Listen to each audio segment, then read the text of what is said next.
Hola estudiantes de nivel introductorio, vamos a dar continuidad a las clases de tipo virtual, asincrónicas, apoyadas en YouTube, y veníamos trabajando lo que era el concepto de la dinámica en cabeza de Sir Isaac Newton.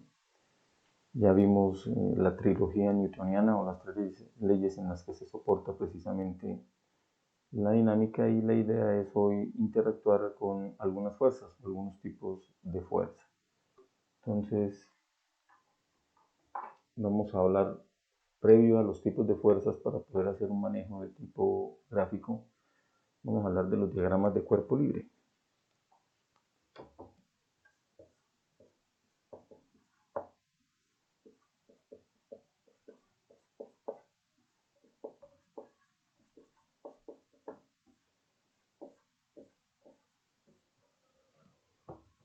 También llamados para nosotros DCLs.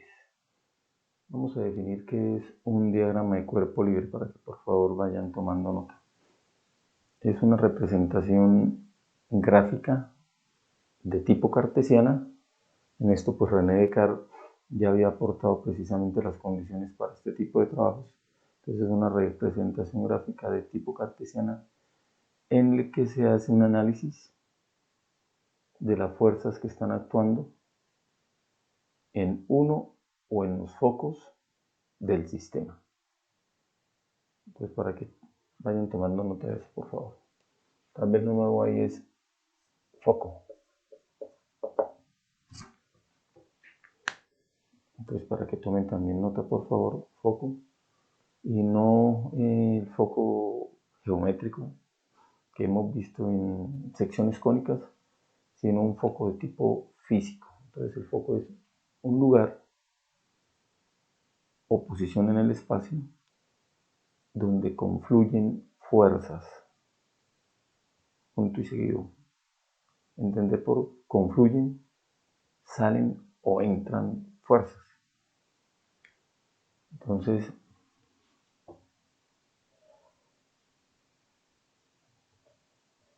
vamos a dar un ejemplo gráfico del foco. Entonces, cualquier cuerpo es representado mediante un punto, de ahí viene el término dinámica de partículas. Ese es el punto que tenemos ahí en el centro, que es llamado en el sistema cartesiano origen de coordenadas. Sobre él vamos a ubicar los ejes cartesianos que ya conocemos. Se van a manejar bidimensionalmente, es decir, en 2D. Y en él es que vamos a ubicar fuerzas, bien sea ingresando a ese foco o bien sea saliendo de ese foco. Es decir, pueden estar actuando, vamos a apoyarnos en este marcador, saliendo del foco, como se percibe acá. Esto podría ser la fiel representación de una fuerza llamada peso. Si la X está representando una superficie horizontal, esta podría ser otra fuerza, que sería la reacción de la superficie sobre la cual está actuando un peso, llamada normal. Pero bueno, ahorita paulatinamente estaremos mirando precisamente los tipos de fuerzas y cómo pues obviamente se pueden definir y actúan cada una de ellas. Importante en el caso de planos inclinados, que vamos a trabajar con este sistema también, girándolo, buscando que la coordenada X esté directamente paralela o sobre la superficie. Esto para facilitar las cuentas y el análisis. Ese foco nos puede llevar entonces a una sumatoria de fuerzas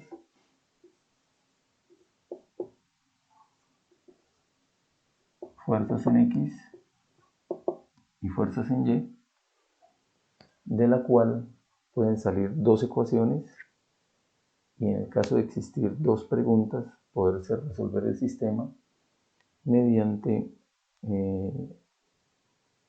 las soluciones a las ecuaciones o mediante procesos matemáticos que ya desde bachillerato se conocen y que ya hemos puesto en uso aquí en el nivel introductorio desde el primer corte.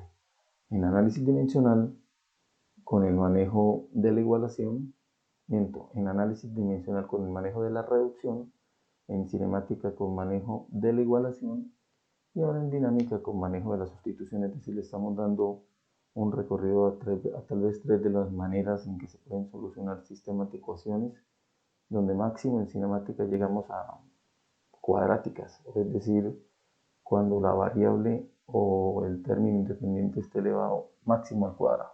Entonces esto sería la base de lo que son los diagramas de cuerpo libre.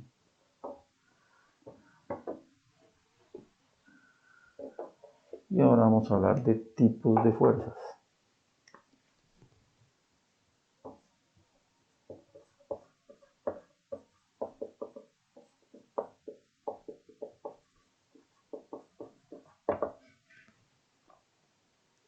Y vamos a arrancar por la primordial, por la más importante, que es el peso.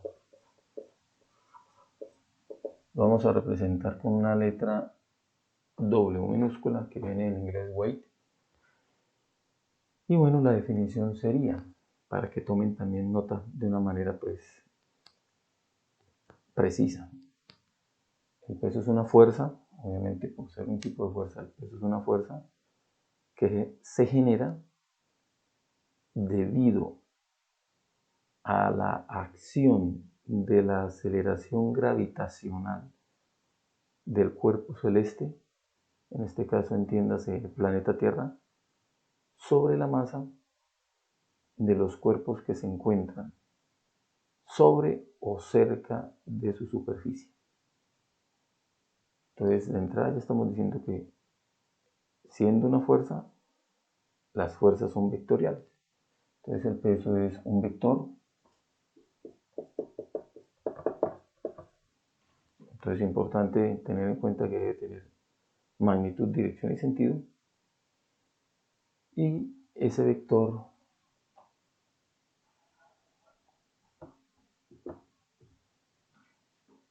formularmente, de acuerdo a la definición, es el producto de la acción de la gravedad, que es vectorial. De ahí viene entonces por qué el peso, que es una fuerza vectorial, por la masa del cuerpo que se está analizando. Ahora, en el fondo estamos aplicando segunda ley, que nos dice que sumatoria de fuerzas es igual al producto de la masa por la aceleración, donde la aceleración fue la que le dio el carácter vectorial a las fuerzas. Lo que estamos viendo ahí es el producto de un vector por un escalar para generar un nuevo vector.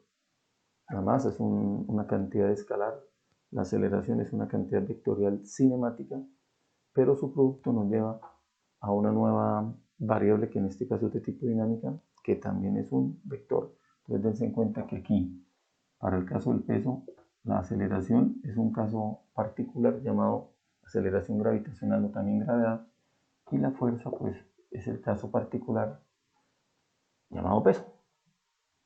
Ya vimos las unidades dimensionales para el caso del MKS Newton, para el caso del CGS Dina. Entonces eso es importante tenerlo muy en cuenta aquí. Vamos, antes de hacer un ejercicio gráfico apoyados en los DCLs, a mirar el segundo tipo de fuerza.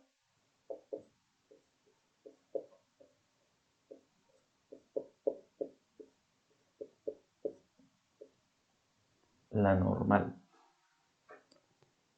representada con una letra N mayúscula y con su carácter de tipo vectorial. Entonces la normal la podemos definir como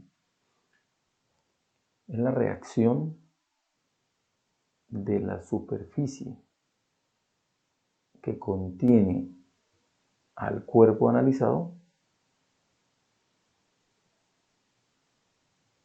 la cual actúa de manera perpendicular a la superficie, la cual actúa de manera perpendicular a la superficie, para que tengan en cuenta eso, la cual actúa de manera perpendicular a la superficie. No hay una formulación porque la normal se obtiene a partir de una sumatoria de fuerzas en diagramas de cuerpo libre. Sí podríamos generar ejemplos, eso sí. Entonces, a partir de diagramas de cuerpo libre de acciones, entonces podemos empezar con lo siguiente para entender un poquito cuál es el manejo de los diagramas de cuerpo libre. Entonces tenemos un cuerpo, no importa la simetría o la asimetría del mismo. En este caso un jarrón de masa M. Ese jarrón se convierte en un punto para los diagramas de cuerpo libre.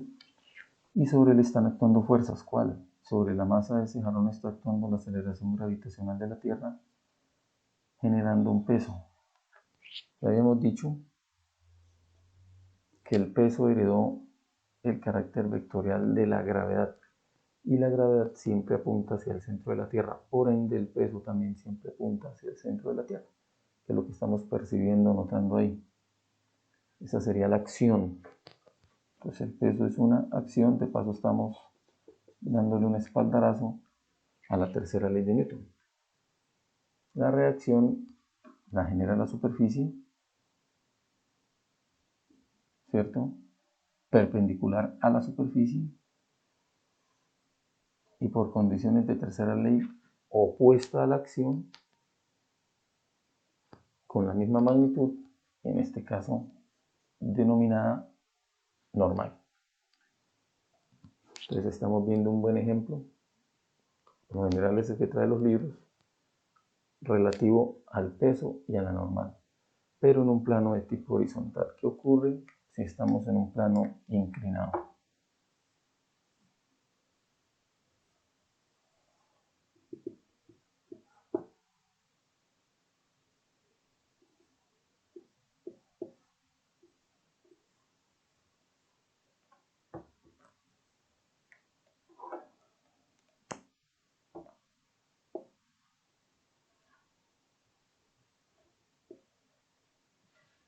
Esto puede ser un ejemplo de un cuerpo sobre un plano inclinado. Por ahora sin movimiento, o si hay movimiento igual, solamente aparecería una fuerza extra. Por ahora vamos a asumir que está estático. Entonces, fuerzas que actúan en el cuerpo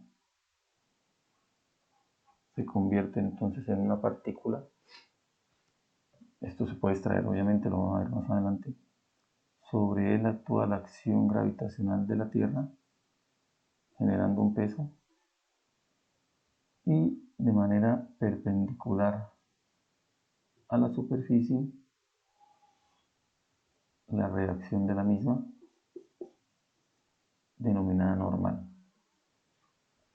Más adelante vamos a ver que ahí debe existir otra fuerza que vamos a estar teniendo en cuenta, obviamente, que es la fricción. Esa fricción es la que posiblemente evita que el cuerpo se deslice por ese plano inclinado. De esa manera, pues se podría pensar en tener un sistema en equilibrio. Entonces, por ahora, pues vamos a tener en cuenta ellas dos, pero existen otras fuerzas, ¿no? Como la fuerza de fricción al rozamiento, que es la que evita que ese cuerpo se deslice. Por ahora, tener en cuenta eso. Importante también, para de una vez aprovechar el marco del gráfico, si queremos realizar un análisis con diagrama de cuerpo libre para este tipo de ejercicios, vamos a trabajar con un sistema auxiliar. Fíjense que tenemos ahí un X' y un Y', no son el X y Y normal, que está encajándose perfectamente la X' con la superficie, que es el plano inclinado, y la Y' con la normal, que siempre va a ser perpendicular al plano inclinado.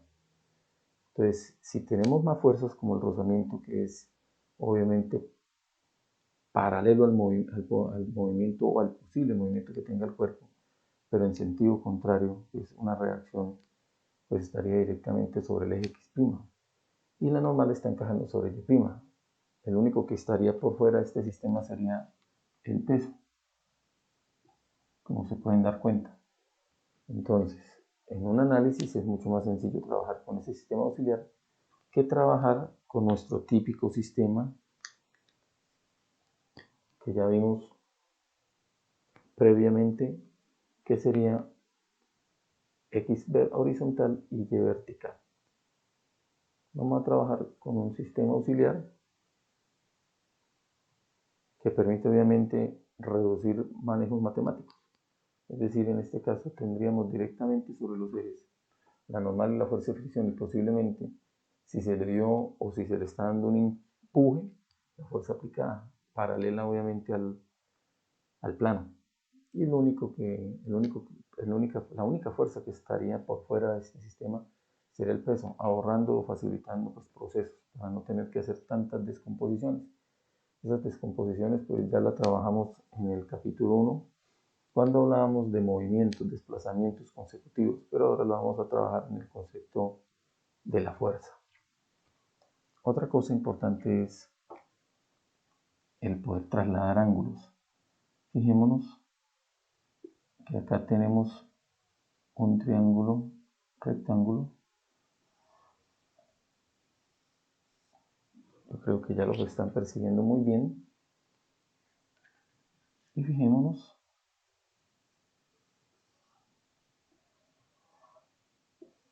que aquí tenemos también un triángulo rectángulo.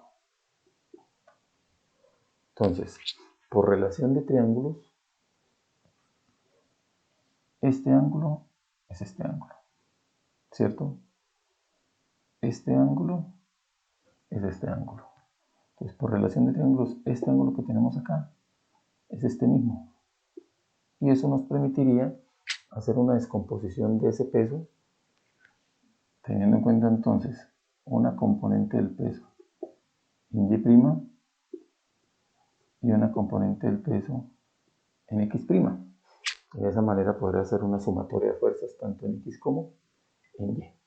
Entonces ahí estamos adelantando un poco relativo a lo que se va a ver más adelante o a lo que vamos a necesitar más adelante, relativo precisamente a poder realizar un sistema de ecuaciones a partir de una sumatoria de fuerzas que vienen de un diagrama de cuerpo libre apoyados en un foco, ¿cierto? Para entregar resultados. Vayámonos a otro caso. Por ejemplo, este tablero. Una vista lateral. Tablero que está anclado a la pared. Pared que estoy generando a la derecha.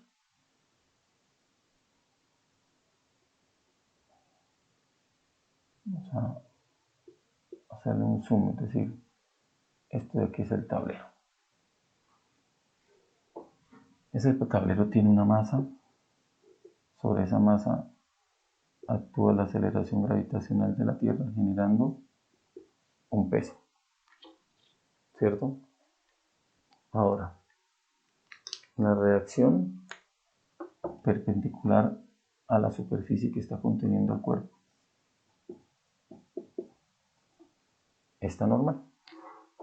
Entonces estamos desvirtuando que las normales siempre sean como las de este cuerpo, verticales. Todo dependerá de la superficie que contiene el cuerpo.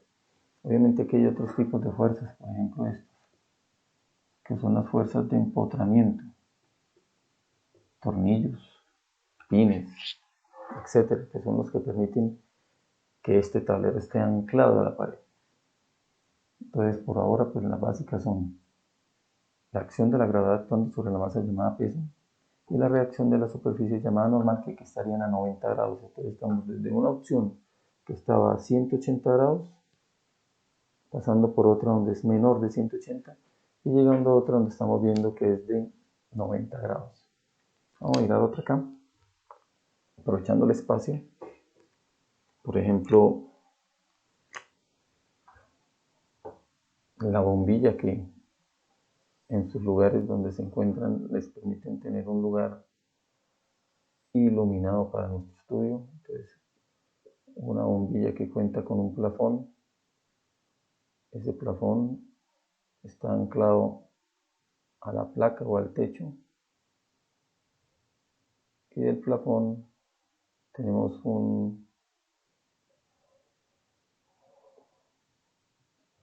sistema que hoy en día es LED, tipo LED, que nos permite generar entonces la compresión de energía eléctrica en luz y algo muy poco de calor hoy en día pues con las luces LED. Ese cuerpo, tanto el plafón, que es donde se enrosca la lámpara o la bombilla, y la misma bombilla pues tiene una masa. Sobre esa masa actúa la aceleración de la gravedad. No olviden que la aceleración de la gravedad siempre va hacia el centro de la Tierra y esa es la que se le hereda al peso. Entonces fíjense que en todos los ejemplos que tenemos acá, el peso siempre actúa hacia el centro de la Tierra, es decir, no podemos variar esa dirección y ese sentido, ¿no? La reacción paralela, paralela va a ser paralela al peso, pero perpendicular a la superficie que contiene el cuerpo, que en este caso es la placa, denominada normal. Entonces estamos viendo ahí que en este caso tanto el peso como la normal actúan en el mismo sentido. Obviamente existen otras fuerzas, si no, no se mantendría el equilibrio, que en este caso serían las fuerzas de empotramiento, tornillos, pines, que están sujetando entonces el sistema a la placa, fuerzas de empotramiento. Pero bueno, por ahora estamos pensando solo en peso y en normal. Miremos otra opción más.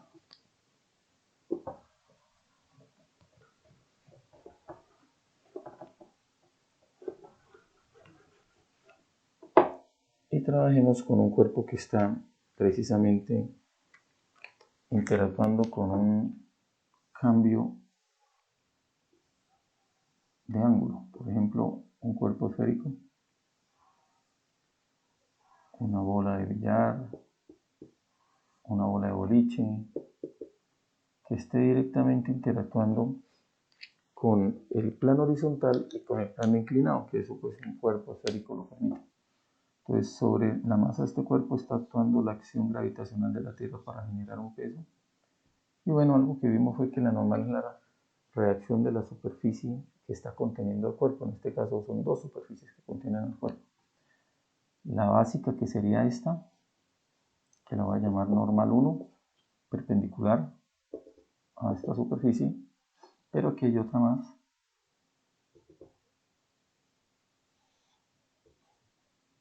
que también es perpendicular a esa superficie, que la podríamos llamar normal 2.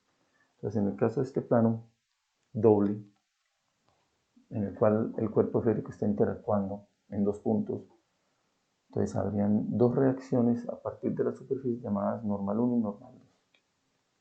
Si tenemos un sistema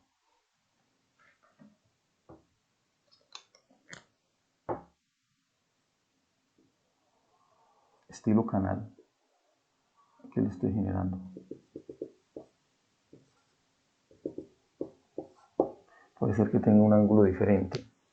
Esa canal pues permite que el cuerpo se esté moviendo hacia atrás o hacia adelante tridimensionalmente. Pues tendremos aquí la posibilidad de hablar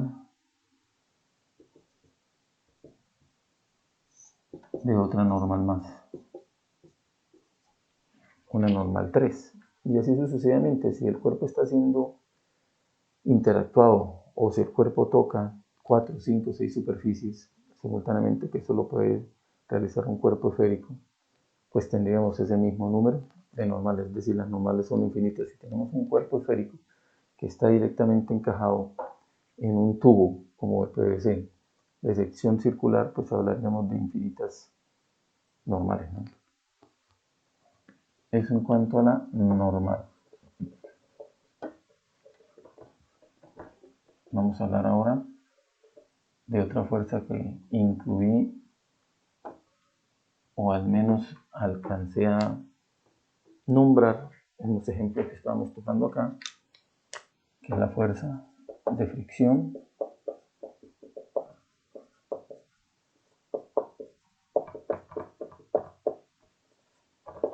o rozamiento.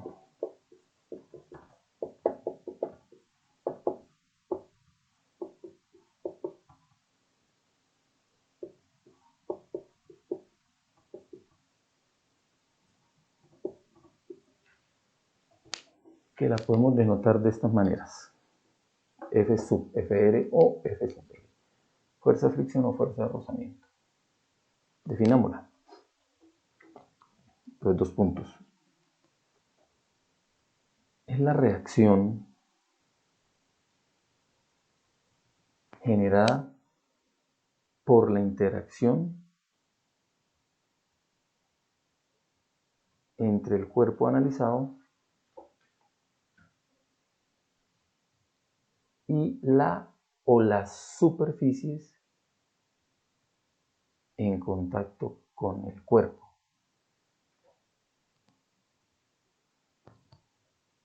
Punto y seguido. El sentido de esta fuerza siempre es opuesto. El sentido de esta fuerza siempre es opuesto al movimiento del cuerpo analizado. Al movimiento del cuerpo analizado. Punto y seguido. Formularmente hablando, esta fuerza depende de la normal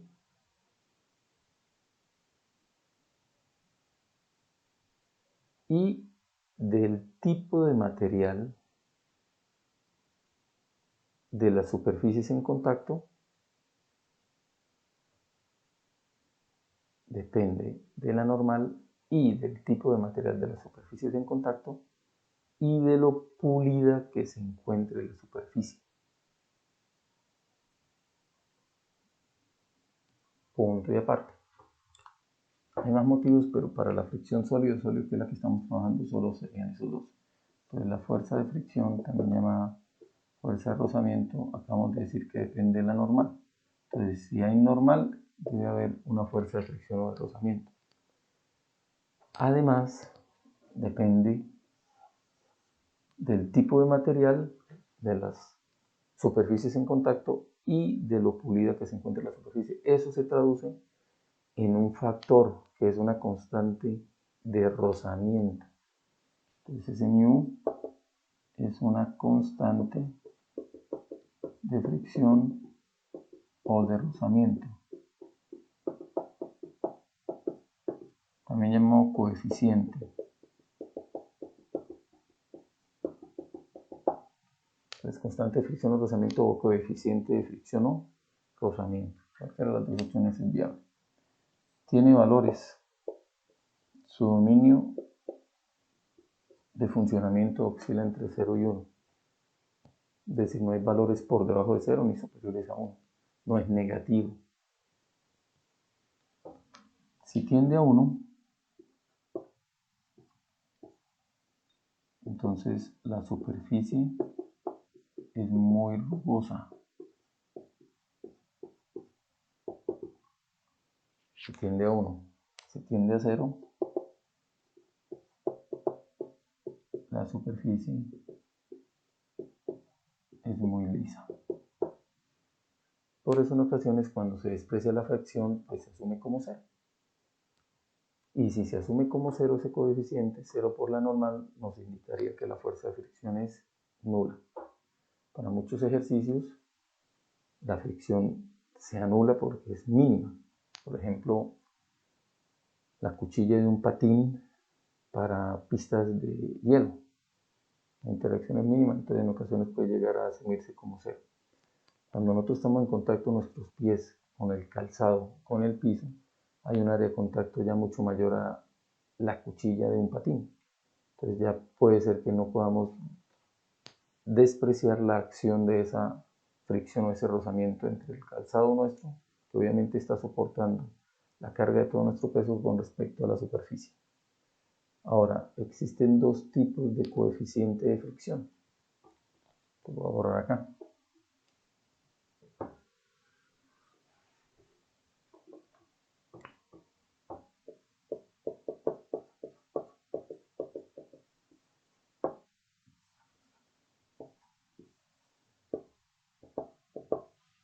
uno que es μ sub s, coeficiente de fricción estático,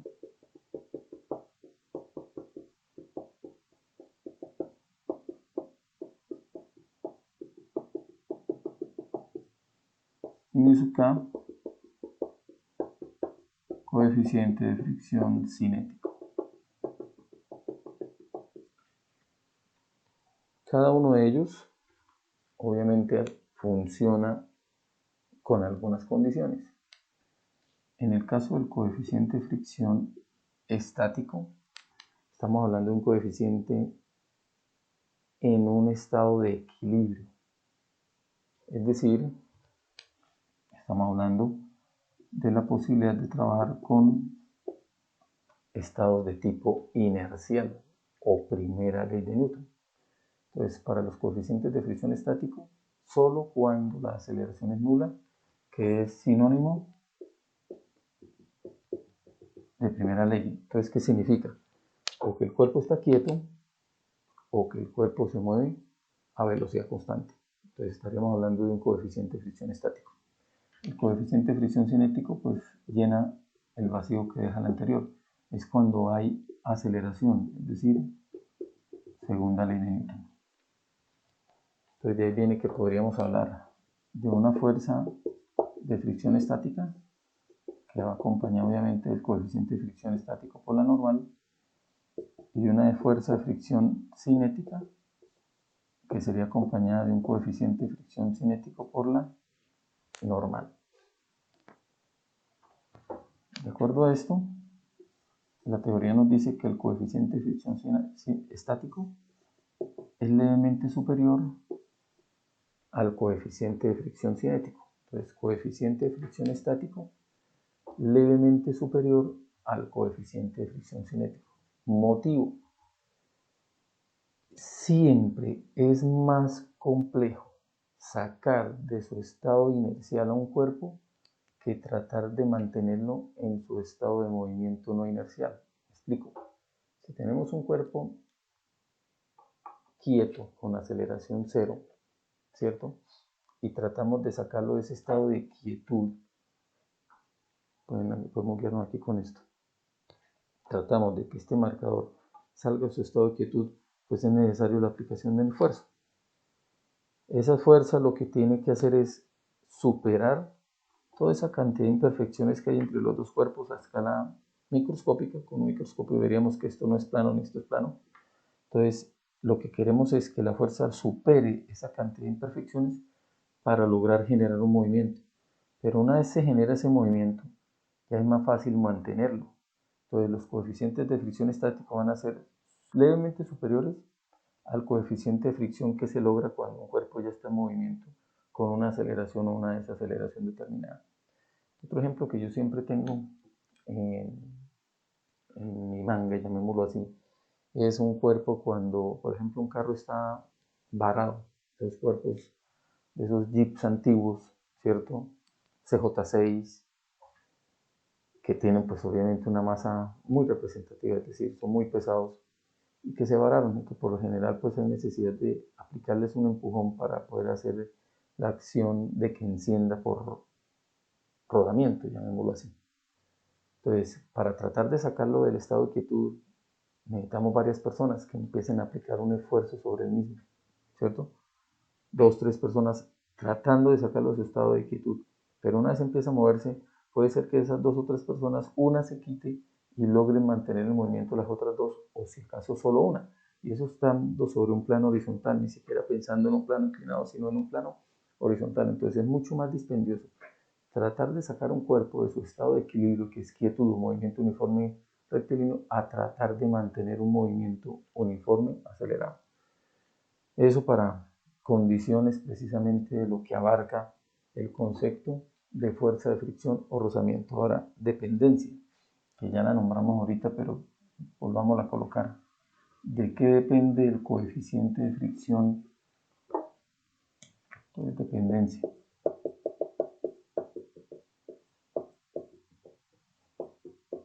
Y no hablo de la fuerza de rozamiento, sino de su coeficiente. Cuando tenemos una fricción sólido-sólido, lo importante es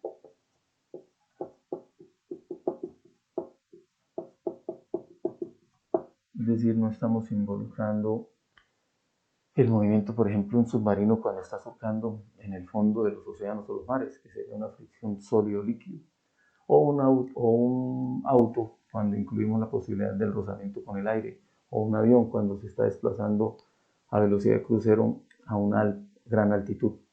No, esto es sólido, por ejemplo, nuestro cuerpo en contacto con el piso. Por ejemplo, cuando estoy borrando el tablero, sería fricción sólido. Entonces, ¿de qué depende? Dos cosas. Primera, tipo de material o materiales.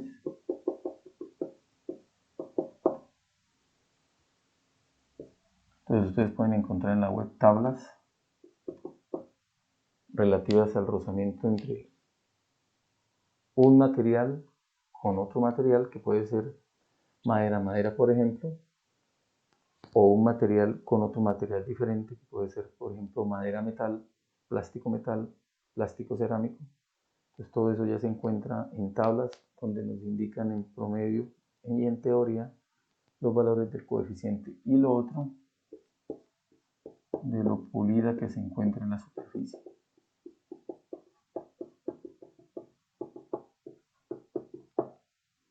No es lo mismo, por ejemplo, madera recién aserrada, ¿cierto? Sobre la cual la tabla de madera nosotros la inclinamos y colocamos otro cuerpo.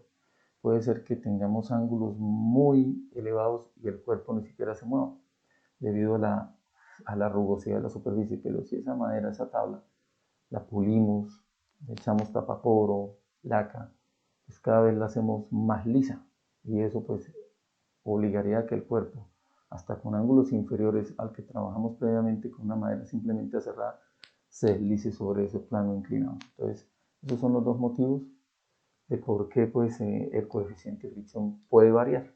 Entonces, el tipo de material y lo pulida que se llegue a encontrar la superficie.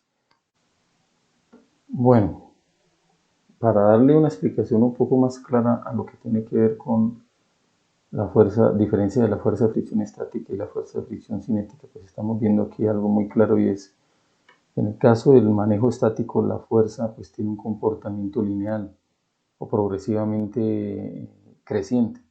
Entonces démonos cuenta en la primera parte de la regla estática cómo la fuerza va incrementándose hasta un punto en el cual logra superar el estado de quietud. Una vez se supera el estado de quietud, esa fuerza cae levemente, pero disminuye y luego se mantiene de manera constante para mantener el movimiento. Entonces estamos dando una demostración, además del gráfico que les dije del carro, ahora nos estamos dando una demostración donde se ve que la fuerza de fricción estática es levemente superior a la fuerza de fricción de tipo cinético, porque es mucho más sencillo mantener un movimiento que causar un movimiento. Estamos aquí apoyados con un youtuber, en este caso en la página de Espiral Ciencias, que pues me permite presentarles este tipo de explicaciones. Otra cosa también muy importante, precisamente sale el día de antier, hace 2 días. Esto es un astrónomo o un docente que tiene estudios en astronomía, Héctor Rago, un colombiano, que nos habla de esto, de la genialidad de Isaac Newton y la pandemia, tal como está ocurriendo hoy en día. En época de Newton, hacia el siglo XVII, ocurrió una pandemia, una peste negra, como le dijeron, a partir de la transmisión generada por pulgas en las ratas, que fue fácilmente contagiada al hombre y que generó pues una mortandad muy alta en lo que es la Europa, y que pues obligó a que la gente se aislara y pues fuera a lugares aislados. En el caso de Newton, pues a su casa paterna, donde pues por coincidencia él ya hacia los 22 años empezó a trabajar los conceptos de la aceleración gravitacional, las fuerzas que actúan en los cuerpos. Notó que una manzana cae debido precisamente a por qué la luna no cae, todo eso. Le dio el tiempo, tal vez, ese aislamiento a Newton de poder aterrizar todo lo que tiene que ver con la trilogía de Newton y otras áreas también de conocimiento como el cálculo infinitesimal. Estoy haciéndoles como un resumen de esto. donde pues hablan que no precisamente la pandemia fue tal vez el catalizador para que Newton pues, generara todas estas cosas tan importantes para la física y el cálculo, sino que pues coincidió y le dio tal vez el tiempo necesario para poder aterrizarlos a la edad de 23 años, que fue precisamente la época en que pues, se dio esta pandemia a escala mundial y que le permitió a él luego ser contratado por la misma Universidad del Cambridge, el Trinity College, donde pues él se convirtió en docente y aplicó todos los conceptos que él mismo desarrolló a partir obviamente de la geometría y a partir de un teorema que él generó a partir de los mínimos cuadrados para poder trabajar con el concepto del cálculo infinitesimal, tanto la derivada como la integral, y también poder desarrollar lo que es las tres leyes de Newton.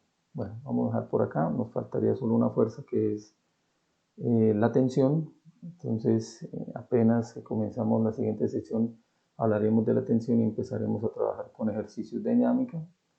Y pues enviaré también el taller relativo a esta área o a esta parte de la mecánica llamada la dinámica. Bueno, muchachos, espero haber sido lo suficientemente claro. Adjuntaré algunos links extras sobre esta temática para que pues lo complementen y nos veríamos en la próxima sesión. Hasta la próxima.